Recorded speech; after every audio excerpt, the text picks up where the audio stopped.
नमस्कार, खबरों की खबर में आपका स्वागत है। मैं हूं तृप्ति। ग्रेटा टूलकिट के सामने आने के बाद लोगों को यह बात हैरान कर रही है कि आखिर क्यों पर्यावरण के लिए काम करने वाला एनजीओ किसान आंदोलन में आग लगाने वाले टूलकिट का हिस्सा बन गया। इतना ही नहीं, उस टूलकिट में कई और एनजीओज के नाम थे जिनको किसान आंदोलन के एक्शन प्लान में शामिल किया गया था। वो टूलकिट जिसका मकसद भारत में मोदी सरकार के खिलाफ माहौल बनाना और लोकतंत्र में अराजकता फैलाना था। आखिर आंदोलन में भाग लेने वाले ये एक्टिविस्ट्स किसानों के समर्थन के लिए एक साथ आए थे या फिर मोदी सरकार के खिलाफ सोची समझी साजिश के तहत एकजुट हुए थे? क्या दुश्मनी है इन भारतीय वामपंथी एक्टिविस्ट की मोदी सरकार से, और क्यों ये मोदी से इतनी नफरत करते हैं कि देश विरोधियों के साथ मिलकर देश को तोड़ने वाली हरकतों में पूरी तरह बढ़ चढ़कर हिस्सा ले रहे हैं? इस वीडियो को आप ध्यान से देखिएगा। मैं आपको फैक्ट्स के साथ बताऊंगी कि इनकी मोदी सरकार से दुश्मनी क्यों है, और फिर आप अपना लॉजिक खुद लगा सकते हैं कि इनके इरादे एंटी नेशनल क्यों हैं। ग्रेटा टूलकिट खुलासे के बाद देशद्रोह के आरोप में गिरफ्तार बेंगलुरु की Disha Ravi Friday for future in India नाम के एनजीओ की को-फाउंडर है, जो ग्रेटा थनबर्ग के पर्यावरण के लिए बने एनजीओ की भारत की ब्रांच है। दूसरी आरोपी है निकिता जैकब, जो मुंबई की है और सोशल जस्टिस और क्लाइमेट एक्टिविस्ट है। इसके अलावा वो बॉम्बे हाईकोर्ट में एडवोकेट भी है। और तीसरा आरोपी है शांतनु, जो महाराष्ट्र के बीड का रहने वाला एक इंजीनियर है और निकिता और दिशा का साथी है। शांतनु निकिता के साथ एनजीओ XR यानी एक्सटेंशन रिबेलियन नाम के एक एनजीओ से जुड़ा हुआ है, जो पर्यावरण के लिए काम करता है, और ये 2018 में बना था और इसका हेडक्वार्टर यूके में है। इस एनजीओ के बनने के 3 साल के अंदर ही इसका नाम प्रोटेस्ट के दौरान हिंसक गतिविधियों और एक्सट्रीमिज्म के मामले में आ चुका है। वहीं पूरे किसान आंदोलन के दौरान दिल्ली की बॉर्डर्स पर 100 से ज्यादा गैर सरकारी संगठनों के लोग भीड़ जुटाने के काम में लगे थे। योगेंद्र यादव जैसे कई आंदोलनजीवी ऐसे ही एनजीओ से आते हैं। इनमें से ज्यादातर वामपंथी विचारधारा वाले एनजीओ इसमें शामिल थे।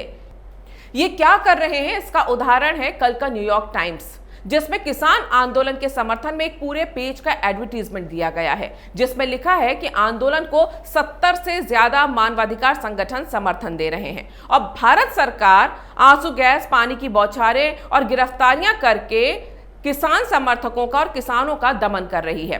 आप भारत में रहते हैं, क्या आपने देखा है कि भारत सरकार इनका दमन कर रही है? लेकिन दिल्ली में ट्रैक्टर लेकर घुसे कथित किसानों ने दिल्ली पुलिस के साथ हिंसा की, इसका पूरे पेज के एडवर्टीजमेंट में कहीं भी जिक्र नहीं है कि कथित किसानों ने 26 जनवरी की हिंसा की थी और किस तरह से लाल किले पर उन्होंने एक धार्मिक झंडा फहराया था। इसी न्यूयॉर्क टाइम्स में 15 फरवरी को दिशा रवि की गिरफ्तारी पर भारत सरकार की निंदा करता हुआ एक आर्टिकल भी छापा गया, जिसमें बताया गया कि दिशा ने बस किसान आंदोलन के समर्थन में बनाई टूलकिट शेयर की थी। भारत सरकार उन लोगों की आवाज दबाने की कोशिश कर रही है जो किसान आंदोलन का समर्थन कर रहे हैं। लेकिन इस आर्टिकल में कहीं भी यह नहीं लिखा कि इस टूलकिट को बनाने वाले खालिस्तानी संगठन से जुड़े हैं, जो भारत के खिलाफ काम करते हैं, और इसीलिए दिशा को गिरफ्तार किया गया है। तो आप समझ ही गए होंगे कि ये एनजीओज भारत सरकार की किस तरह की तस्वीर अंतर्राष्ट्रीय स्तर पर खराब कर रहे हैं। ये ज्यादातर एनजीओज जो शुरू से किसानों के साथ सरकार के खिलाफ खड़े होने का दावा करते हैं, लेकिन इनकी भूमिका शुरू से ही संदिग्ध थी, क्योंकि इनमें से ज्यादातर वो थे जो शाहीन बाग आंदोलन में भी समर्थन देने के लिए उसमें घुस गए थे, और उमर खालिद और शर्जील इमाम जैसे दंगे के आरोपियों की रिहाई की मांग ये किसान आंदोलन में कर रहे थे। लेकिन ये एनजीओज देश के एक कानून का विरोध करते करते देश विरोधी टूलकिट के टूल क्यों बन गए? मोदी विरोध की चिंगारी क्यों मोदी से नफरत की आग में इतनी बढ़ गई कि ये देश जलाने के एक्शन प्लान का हिस्सा बन गए? तो इसे समझने के लिए आपको कुछ समय पीछे चलना होगा। दरअसल मोदी सरकार के आने के बाद एनजीओ के विदेशों से मिलने वाले चंदे पर सख्ती की गई थी, जिसके चलते साल 2019 की बैन एंड कंपनी की रिपोर्ट के मुताबिक एनजीओ को मिलने वाले विदेशी फंड में 40% तक कमी आई और हजारों एनजीओज बंद कर दिए गए। लेकिन सरकार ने ये सख्ती क्यों की थी और किस तरह से एनजीओ को इससे फर्क पड़ा? मोदी सरकार के आने के बाद विदेशी फंड से चलने वाले एनजीओज की जमकर छानबीन की गई। पड़ताल में हजारों एनजीओ नियमों की धज्जियां उड़ाते हुए पाए गए और सरकार ने ऐसे एनजीओ पर लगाम कसना शुरू कर दिया और उन सारे एनजीओज के लाइसेंस कैंसिल करने लगी जो नियमों के पालन में हीला हवाली करते पाए गए। मोदी सरकार ने 2014 से अभी तक 20,000 से ज्यादा एनजीओज के लाइसेंस रद्द किए हैं। सरकार की कार्रवाई का शिकार कई मशहूर अंतर्राष्ट्रीय एनजीओज भी हुए जिन्होंने भारतीय कानूनों की अनदेखी की थी, जिनमें पर्यावरण के लिए काम करने वाली संस्था ग्रीन पीस भी शामिल थी। लेकिन मोदी सरकार ने ही क्या विदेशी फंड वाले एनजीओ पर पहली बार कार्रवाई की है? ऐसा नहीं है। यूपीए सरकार के दौरान आईबी ने एक रिपोर्ट दी थी जो कि अब लीक हुई है। इसमें कहा गया था कि भारत में विदेशी फंड से चलने वाले बहुत सारे एनजीओज अलगाववाद, माओवाद और नक्सलवाद को हवा दे रहे हैं, उनका मुखौटा बनकर उनकी मदद कर रहे हैं।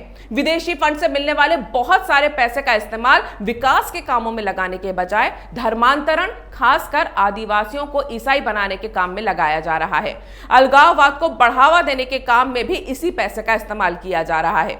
इसके अलावा सीबीआई ने भी रिपोर्ट दी थी कि देश में 22 लाख से ज्यादा एनजीओज हैं, जिनमें से 90% एनजीओ अपना इनकम टैक्स रिटर्न ही नहीं भरते। जिसके बाद सितंबर 2020 में संसद में एफसीआरए यानी फॉरेन कंट्रीब्यूशन रेगुलेशन अमेंडमेंट 2020 यानी एफसीआरए बिल को पास किया गया। एफसीआरए मतलब जिसके तहत कोई समाज सेवी संस्था या एनजीओ विदेशों से वित्तीय सहयोग यानी फंड या डोनेशन लेती है, लेकिन ये डोनेशन सिर्फ सामाजिक कार्य और राष्ट्रहित में ही प्रयोग होना चाहिए। ये बिल सबसे पहले इंदिरा गांधी की सरकार 1976 में लेकर आई थी और 2010 में यूपीए की सरकार ने इसमें संशोधन किए थे।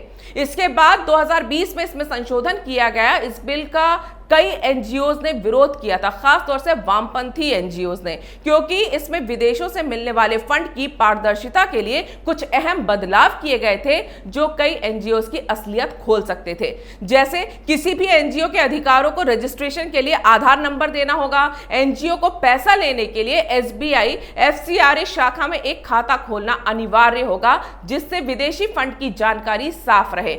विदेशों से मिलने वाले डोनेशन का 20% से ज्यादा एडमिनिस्ट्रेशन काम में खर्च नहीं किया जा सकता।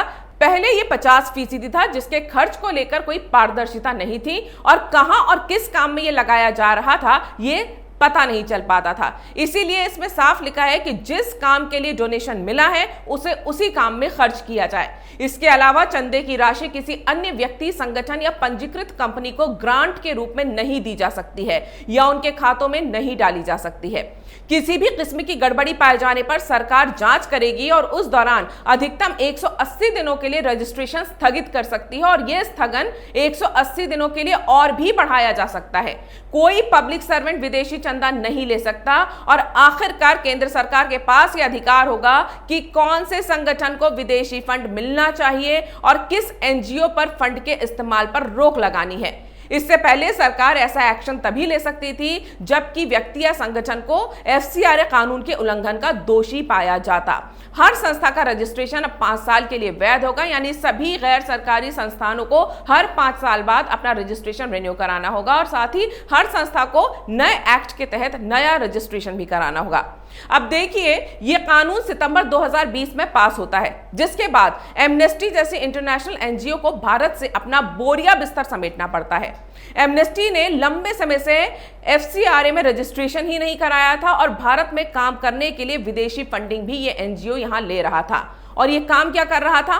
कश्मीर के मुद्दे पर भारत के खिलाफ अभियान चला रहा था, दिल्ली दंगों में एक तरफा पक्ष दिखा रहा था, वहीं 26/11 हमले के दोषी अजमल कसाब, संसद हमले के दोषी अफजल गुरु और 1993 मुंबई ब्लास्ट का दोषी याकूब मेमन, इनके समर्थन में भी एमनेस्टी ने दुनिया भर में अभियान चलाया था। भीमा कोरेगांव हिंसा को लेकर भी इस संस्था ने खूब बयान जारी किए थे और विदेश में भारत की छवि खराब लगातार कर रहा था। लेकिन जब ईडी ने कार्रवाई की तो फंड के साथ किया गया खेल खुल गया और एमनेस्टी ने भारत से अपना सारा काम समेट लिया। इस नए कानून से ज्यादातर वो एनजीओ बौखलाए हैं जिन्हें वामपंथी चलाते हैं। देश में करीब 22,500 ऐसे एनजीओ हैं जो अमेरिका, चीन, जापान, यूरोप और इस्लामिक देशों के फॉरेन डोनेशन के चलते हैं। पिछले साल गृह मंत्रालय ने 12 एनजीओज की पहचान की थी जो कि रोहिंग्या मुसलमानों को भारत में अवैध रूप से घुसाने का काम कर रहे हैं। और इतना ही नहीं, उन्हें संयुक्त राष्ट्र शरणार्थी प्रावधानों के हिसाब से कागज बनवाकर देने का भी वो काम कर रहे हैं। इस कानून से उन वामपंथी बुद्धिजीवियों को भी मिर्ची लगी जो सिविल सोसाइटी के बैनर तले ऊंची पोस्ट से रिटायर होने के बाद किसी एनजीओ के डायरेक्टर या ट्रस्टी बन जाते थे और रिसर्च और सैलरी के नाम पर मोटा पैसा कमाते थे। अब इनको मिलने वाली मोटी रकम एनजीओ अफोर्ड ही नहीं कर पाएगा क्योंकि विदेशी फंड के खर्चे की लिमिट रिस्ट्रिक्ट कर दी गई है। जाहिर है इस कानून से ज्यादातर वो एनजीओज बौखलाए हुए हैं जो देश विरोधी ताकतों के लिए विदेशी फंड की मदद से देश विरोधी कामों में लगे हुए थे। पैसों पर लगी रोक के चलते ये लोग मोदी सरकार से बुरी तरह बिलबिलाए हुए थे। इस कानून के आने के ठीक 1 महीने बाद ही किसान आंदोलन जोर पकड़ता है और उसमें मोदी सरकार जिसने उनकी दुकान उजाड़ दी है उसे उखाड़ने का सपना लेकर ये लोग कूद पड़ते हैं। पैसा विदेश से ही मिल रहा है और काम वही देश विरोधी तथा कथित बुद्धिजीवी एनजीओ की आड़ में कर रहे हैं। लेकिन बदनाम कौन हो रहा है? किसान। खुफिया विभाग के सूत्रों से यह भी पता चला है कि इसमें सबसे ज्यादा पैसा चीन से आ रहा है। चीन के समर्थक वामपंथियों को क्यों किसान आंदोलन में इतनी दिलचस्पी है, अभी आप खुद समझ सकते हैं। किसान आंदोलन में अराजकता फैलाने के पीछे पाकिस्तान की खुफिया एजेंसी आईएसआई के कनेक्शंस भी सामने आ रहे हैं और भिखारी पाकिस्तान के पास इतना पैसा तो है नहीं कि वो अपने देश के लोगों का पेट भर सके, तो भारत में अशांति फैलाने के लिए पैसा दोस्त चीन ही दे सकता है। खबरें ये भी हैं कि टर्की के रास्ते चीन पाकिस्तान को पैसे पहुंचा रहा है। खालिस्तानी समर्थकों का रोल तो शुरू से ही इसमें साफ दिखाई दे रहा था, लेकिन ये भारत के बाहर से सारे काम कर रहे हैं। भारत में इनके स्लीपर सेल यही देश विरोधी काम करने वाले एनजीओज बने हुए हैं जिनकी विदेशी फंडिंग मोदी सरकार ने बंद करवा दी है। इसलिए अब ये देश के दुश्मनों के लिए पेरोल पर काम कर रहे हैं। एनजीओ से जुड़े बौद्धिक आतंकवादी जूम मीटिंग में अपनी विदेशी आकाओं से आदेश लेते हैं, ब्लूप्रिंट तैयार करते हैं। आगे के कामों के लिए इन्हें भटके हुए नौजवानों की एक फौज भी मिल गई है। ये मिलेनियल जनरेशन के वो बच्चे हैं जो कूल और इंटेलेक्चुअल दिखने के लिए एक्टिविस्ट बन जाते हैं। इनके लिए एक्टिविस्ट होने का मतलब समाज सेवा नहीं बल्कि आसान प्रोफेशन है जिसके जरिए ये पैसा और पब्लिसिटी भी पाते हैं और पढ़ाई में ध्यान देने के बजाय इंस्टाग्राम पर पोस्ट करने के लिए रोज कभी पेड़ पौधों तो कभी कुत्ते बिल्लियों की स्टोरी पोस्ट करने वाली फोटोज भी ले लेते हैं। किसी मुद्दे को समझने के बजाय सिर्फ ट्विटर पर हैशटैग ट्रेंड कराने के लिए ये रात रात भर जागते हैं और इन्हें लगता है कि इन्होंने क्रांति कर दी। वामपंथी बौद्धिक आतंकवादियों के लिए ये सबसे आसान शिकार होते हैं। ये लोग इंटेलेक्चुअल बनने को बेताब इन युवाओं का ब्रेन वॉश करके इन्हें ये मुगालते में रखते हैं कि तुम ही देश को बदल सकते हो। दिशा रवि और निकिता जैसे लोगों को ये स्लीपर सेल की तरह इस्तेमाल करते हैं। विदेशी आकाओं के साथ मिलकर ये देश के खिलाफ जो ब्लूप्रिंट बनाते हैं उसकी टूल किट इन यंग स्लीपर सेल को इसलिए एडिट करने के लिए दे दी जाती है जिससे फंसे तो नाम इनका आए। यही वजह है कि दिशा रवि, निकिता जैकब और शांतनु की गिरफ्तारी से ये लोग घबराए हुए हैं क्योंकि सरकार के लिए ये टूल किट का सिर्फ एक टूल है। अगर ये सच उगलेंगे तो एनजीओ के नाम पर देश विरोधी ताकतों के लिए पीआर कंपनी की तरह काम करने वाले वामपंथी एनजीओ और उनको समर्थन देने वाले मीडिया का पर्दाफाश होना तय है। इसलिए दिन रात कभी कम उम्र का हवाला देकर तो कभी आवाज दबाए जाने की दलील देकर ये दिशा रवि जोसेफ की रिहाई की मांग कर रहे हैं। लेकिन इनके पास इस बात का कोई जवाब नहीं है कि खालिस्तानी समर्थक पोएटिक जस्टिस और उसका फाउंडर एमओ धालीवाल, इसके साथ इन्होंने जूम मीटिंग क्यों की। दिशा ने ग्रेटा को क्यों मैसेज किया कि उस पर यूएपीए लग सकती है। निकिता को फरार क्यों होना पड़ा। शांतनु के लैपटॉप की हार्ड डिस्क किसने और क्यों गायब कर दी। अगर टूल किट महज एक आम एक्शन प्लान था तो उसके लीक होते ही ये पूरी गैंग बुरी तरह घबरा क्यों गई। साफ है एनजीओ जीवियों की ये जो देश विरोधी गतिविधियों की विदेशी खुराक जो कि प्रधानमंत्री मोदी ने बंद कर दी है, ये उससे तिलमिलाए हुए हैं और अब उन्हीं विदेशी ताकतों के पैसे और एजेंडे पर देश में आग लगाकर मोदी के खिलाफ षड्यंत्र रच रहे हैं। लेकिन इस देश के लोगों के साथ ये गद्दारी क्यों कर रहे हैं? देश में अशांति फैलाकर क्या ये देशद्रोह नहीं कर रहे? मोदी से नफरत की आग में पूरे देश को झोंक देना क्या भारत के लोगों के मानवाधिकारों का हनन नहीं है? इसलिए ऐसे फर्जी एनजीओ के जरिए भारत को बदनाम करने वाले इस गैंग, जिसमें नेताओं से लेकर मीडिया का एक पूरा धड़ा शामिल है, क्या उन्हें सलाखों के पीछे नहीं होना चाहिए? अगर आपको ये वीडियो पसंद आया है तो इसे लाइक करें, शेयर करें और कैपिटल टीवी को सब्सक्राइब करें।